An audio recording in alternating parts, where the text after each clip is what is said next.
So okay guys, no, what's up, no? Welcome back sa ating channel sa Mr. Gaming, no?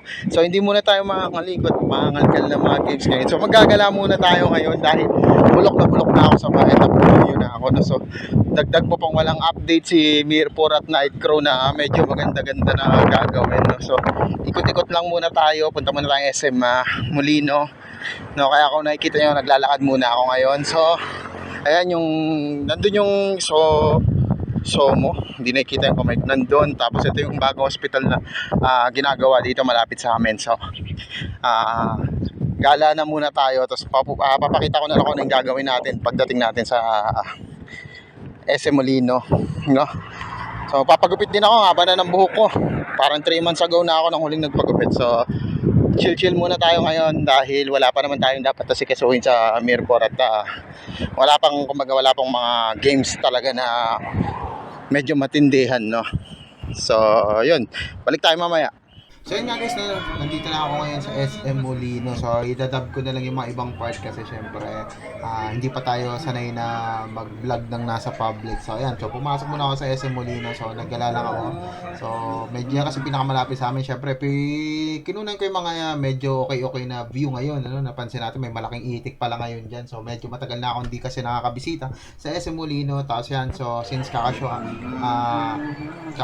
lang ng inside out, so medyo maraming mga inside out na booth, kumbaga, na kung saan syempre karamihan ng mga nakatambay dyan o tumatambay is yung mga bata. So ayun yung mga character, so binibidyoan ko lang, tamang gala lang tayo habang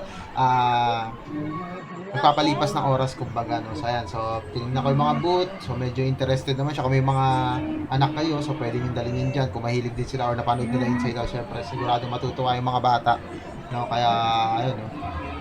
Tamang ano lang tayo, tamang gala-gala lang. So yan, umikot-ikot lang ako dyan. So binidyoan ko lang. Usually isa lang naman ang ginagawa ko pag nasa SM Molino ako. So naggagala lang ako yan. So medyo iniiwasan ko yung mga kunin yung mga ibang tao. Syempre privacy for them. Syempre ayan, kaya kung makikita nyo, ayan, nakachinelas tsaka shorts lang ako. Hindi ako naalis ng bahay ng sobrang forma. Ayan, kinukuhanan ko rin yung mga parts, no, mga character na yung anxiety, madalas nakalaban ng mga adult, no. Okay, yan, mga batang tambay doon.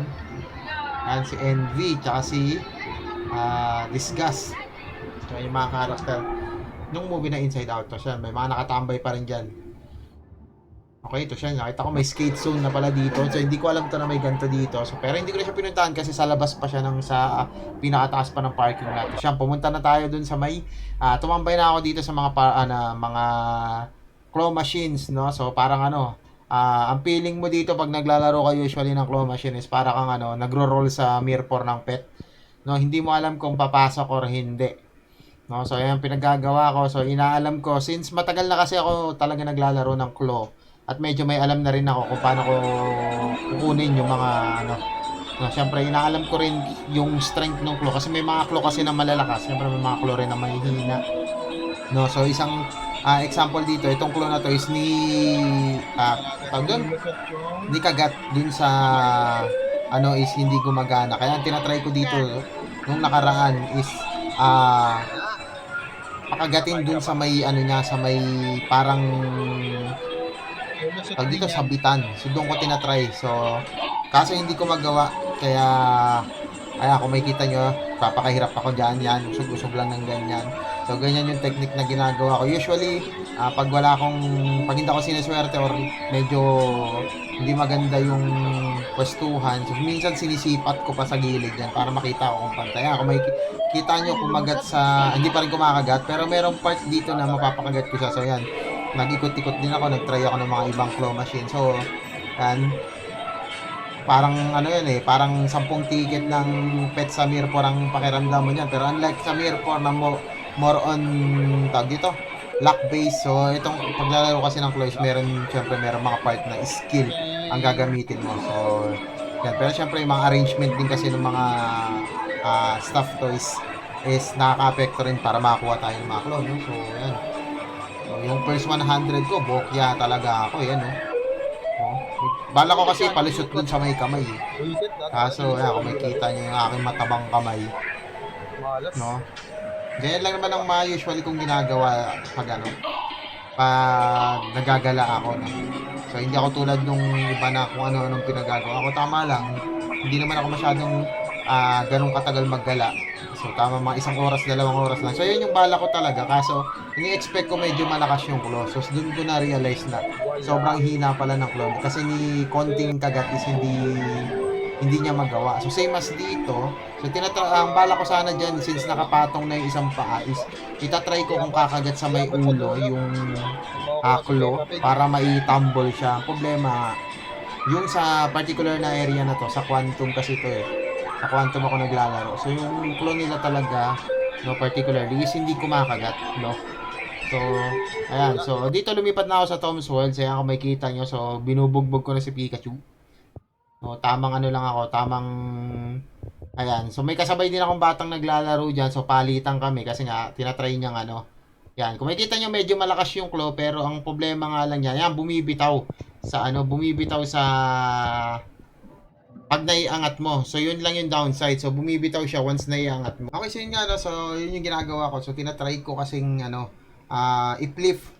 No, so unlike kasi ng mga ibang machine, so yan yung medyo okay na nakita ko. Ayan, kung makikita nyo dumulas pero iba pa rin yung nahawakan. So ayan, so yung technique kasi na ginagawa ko dyan is tatry kong hawakan sa may puwetan, tapos ipi-flip siya papunta dun sa may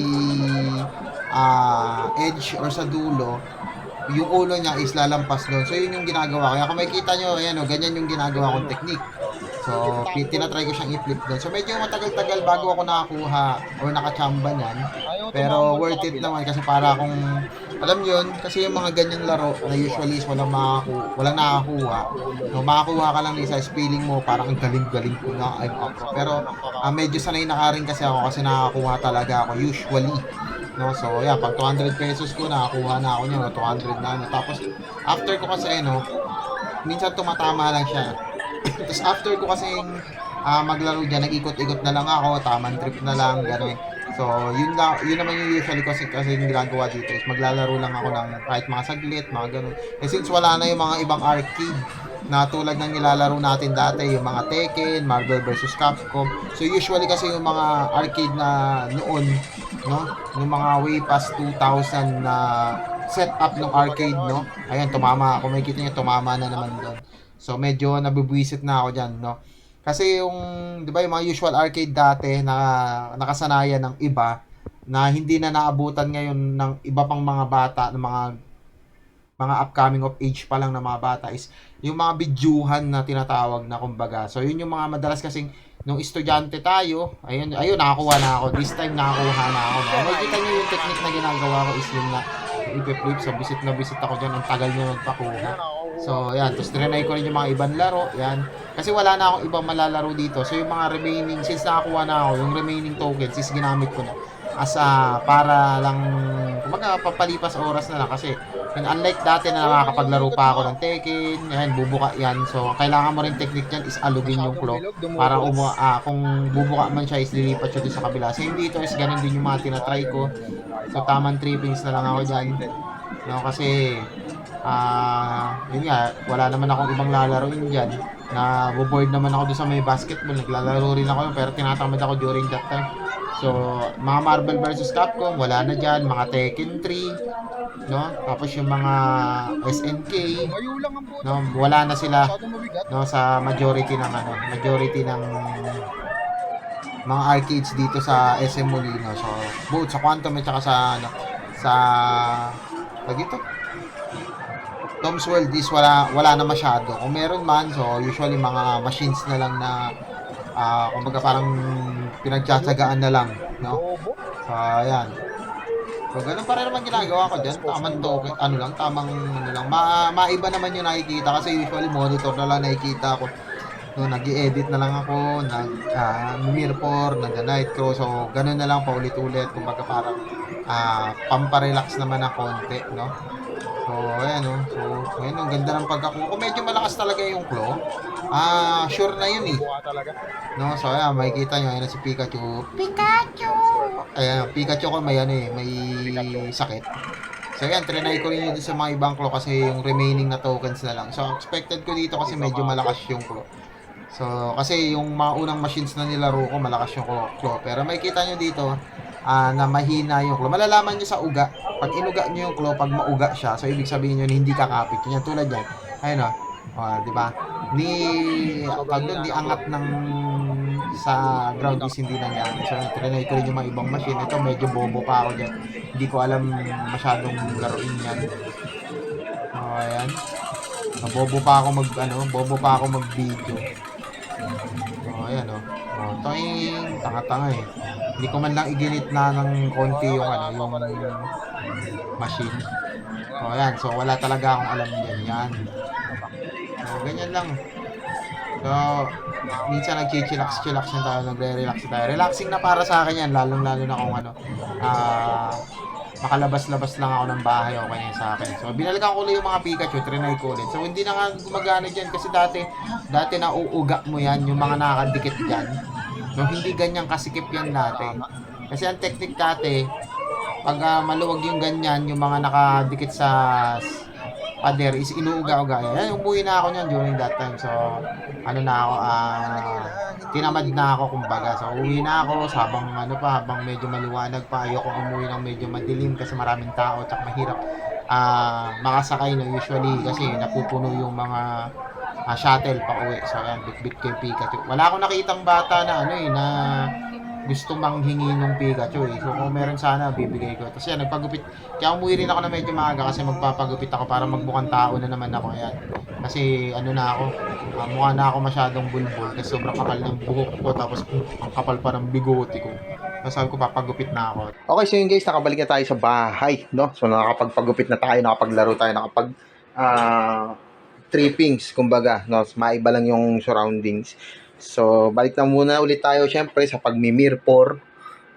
So, yung guys, no, hanggang dito na lang muna tayo. Syempre, kung gusto niyo yung mga ganitong content na minsan is lalabas-labas rin tayo, no? So, pwede kayo mag-comment sa comment section sa baba. Syempre, babasahin ko yan. So, yun nga guys, hanggang dito na lang muna tayo. Balik ulit tayo sa mirror. Peace out guys.